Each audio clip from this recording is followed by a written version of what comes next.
Welcome back to another reading from the Private Journal of Bill the Vampire. All of this was compiled from the Facebook page of Bill Ryder, written by him in his own words. Episode 14. Hey, I know you. Narrator lady. Andrea Ems. Do you not remember anyone's name? It depends. Is she here? Jessie, you mean? The new icon? Yeah, her. The child prodigy. No. Thank God. What about the other crazy lady? The pumpkin spice weirdo? I came alone. And don't worry, I'll keep the curtains drawn. I heard Fetherolf's mother-in-law lit you on fire. Yeah, she did. You see, Bill, this is exactly why your show can't keep a host. Why? What do you mean? You have to be nicer to people. You're saying it's because of me? Well, they've asked every narrator to stay on for the full season, but they all said no. I see. And what about you? Oh, no. I mean, like I'm tempted to walk out right now. Nobody's stopping you, sister. Well, they are paying me. Ah, boy, whatever. And now, my weekly segment. Hey, look at this asshole. Today in the hot seat, Andrea Ems. Wait a minute, seriously? You're the goddamn profile for this week, too? Yes. You're not the only one under contract to promote stuff. I've got Ari Carr and Rick Gualtieri breathing down my neck. Keep going. Ah, for Christ's sakes. She starred in musical theater and has enjoyed an eclectic career as a singer, dancer, Vegas headliner, magician's assistant, and... magician's assistant. More reading, less commentary, please. Andrea has done all sorts of crap. She was a producer for the animated short film Mila, and she's lent her voice to a wide variety of audiobooks, too, like Second String Savior, Emily of New Moon. Okay, hold on here. You've done a ton of stuff. You really want me to just read off everything like a roll call? Oh, yeah, that'd be great, thank you. But really highlight the Second String Savior one. No, get the hell out of here. I mean, start the show first, but then get the hell out of here. Oh my God, you're such a baby. Okay, fine. And now, episode 14 of the Private Journal of Bill the Vampire, a bunch of naked hippie vampires. July 26th, 2014. Tonight was awesome. Well, okay, it started off that way. Lately, it's been going downhill a bit. So I was out on a date with this girl, Penny. Now, yeah, I knew she was a witch, but she was a good witch. Christy gave her thumbs up on her. She's part of her coven. Anyway, she suggested that we go to this summoning circle thing out in the woods. I was hoping that was a euphemism, so I said yes. It was a group thing, but Penny and I got to the ritual site first. And we're waiting and waiting for the others to arrive when she suggested we head off into the woods for a little nature hike, if you get my drift. Which, of course, I was all into that shit. Things were going good. I was enjoying a view of the treetops while she did her thing when, all of a sudden, there was a flash of light. I looked up, and Penny just changed. She was there 1 second, and the next, there's a totally different naked chick sitting on top of me. Weird, but still kinda cool, until she looked down and said, "Remember me, asshole?" And, well, being that I was a bit distracted, I didn't at first. But then I actually looked at her face and realized she did kind of look vaguely familiar. That's when I placed her. One of Christy's coven. Her old one. The one that wanted me dead. In all fairness, it probably didn't help that the first thing I said upon realizing this was, "Didn't Gan kill you all?" Long story short, she pulled out a silver dagger from nowhere and tried to bury it in my chest. I just barely managed to roll to my feet and run for it before she could blast me. Upside, I got away. Downside, this phone was all I managed to grab before she got to her feet and started getting all zappy. So now I'm not only lost somewhere in the woods of upstate New York, but I'm a bit clothing impaired as well. I've been trying to call for a pickup before Penny or anything else finds me first. Sadly, I'm still having trouble getting a hold of someone with a car who'll stop laughing long enough to drive up and get me. Dickheads! Oh shit, what was that? I need to keep moving. July 28th. Gah, what a fucking weekend. I finally managed to find my way to a road last night after the sun went down.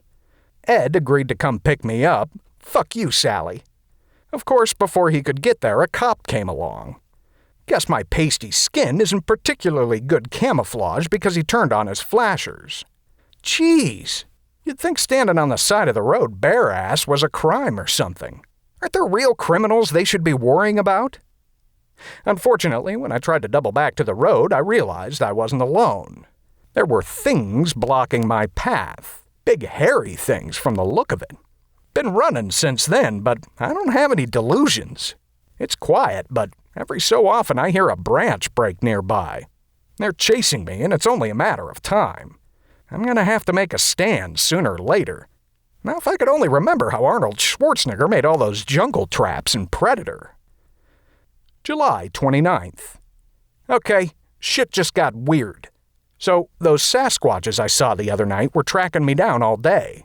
They finally cornered me, so I figured I might as well go out in a blaze of kung fu glory. Yeah, they pretty much clubbed me unconscious instantly. When I woke up, though, I found myself surrounded by vampires. Naked vampires. Turns out they're a group of vamp defectors to the Bigfoot side, and apparently the universal calling card for this defection is wandering into the woods buck-ass nude. Seriously, what the fuck? Even worse, it's a total sausage fest. Now to figure out how I can get away from these undead hippie weirdos while keeping the number of wangs I see to a minimum. July 30th. So those naked vampires have been trying to indoctrinate me into their naked coven. Much like the Sasquatches, they despise technology. Don't ask where I had to hide my phone. Just don't. They hate the oppressive system of the Draculas, and they just want to return to nature to, I don't know, eat squirrels or some stupid shit like that.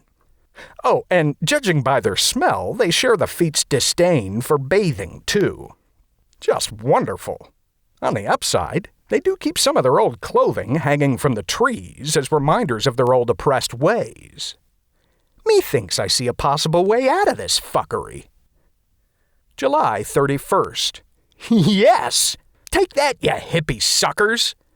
So the leader of the Buck-Naked Coven was showing me around, blathering on about their oneness with nature and how they live in harmony with a bunch of 9-foot slobbering death gorillas, when he mentioned that until they fully trusted me, he'd need to compel me to stay put.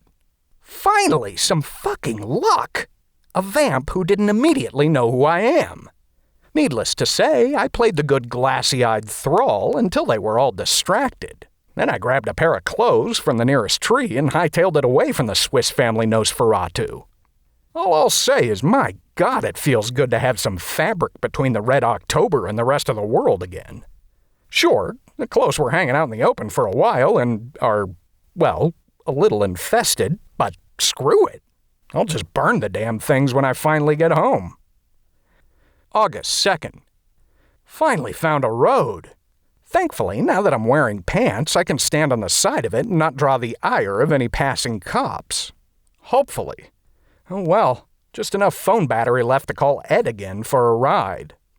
Then methinks I need to have a long chat with Christy about her coven's membership screening. August 4th. Note to self. Walking in on a magical coven gathering and screaming, "I'm gonna kill you, bitch," is the wrong way to confront and expose a traitorous witch. Gonna try talking this through calmly instead, as soon as my skin grows back. So, upon my pointing out that Penny was an imposter and actually an evil witch from Harry Decker's old coven, one would have thought explosive death rays would have been the result. That would have at least been fun to watch. Instead, Christy broke down sobbing, embraced Penny, and begged her forgiveness. Not quite the result I was going for. I think it's time to have a chat with Tom about the benefits of home ownership in the suburbs. August 7th. I'm considering taking a break from relationships for a while. They just don't seem to agree with me. I am reminded of the old joke about prostitutes. You don't pay them for the sex. You pay them to leave afterwards. In my case, I think that'd be more like, I pay them to not try and kill me afterwards. cards. Although knowing my luck, they would anyway. Note, taking a break from relationships for a while does not apply to any calls I might get from out of the blue from a certain faith-imbued warrior babe. February 10th. Went out for a while this evening and came back to find a wrapped box waiting in front of the apartment door. Inside was a cooler stuffed with body parts. Also with it was a card. I envision a future by your side, filled with such treasures as far as the eye can see. Oh, yeah. It's Chinese New Year this weekend. I forgot. Thanks, Scan? I guess? Oh, well. I'd best get to disposing of this before the cops arrive. Tune in next week for another episode of The Private Journal of Bill the Vampire, Episode 15, Fucking Gnomes. I'm Andrea Ems. It's been a privilege being your substitute narrator for the day. Thank you for listening to Fetherolf's Frequency. Thank God that's over. Do you need anything more from me? No? I'm contractually good, I can go? Okay, great. When am I getting paid for this shit? Get your freak on.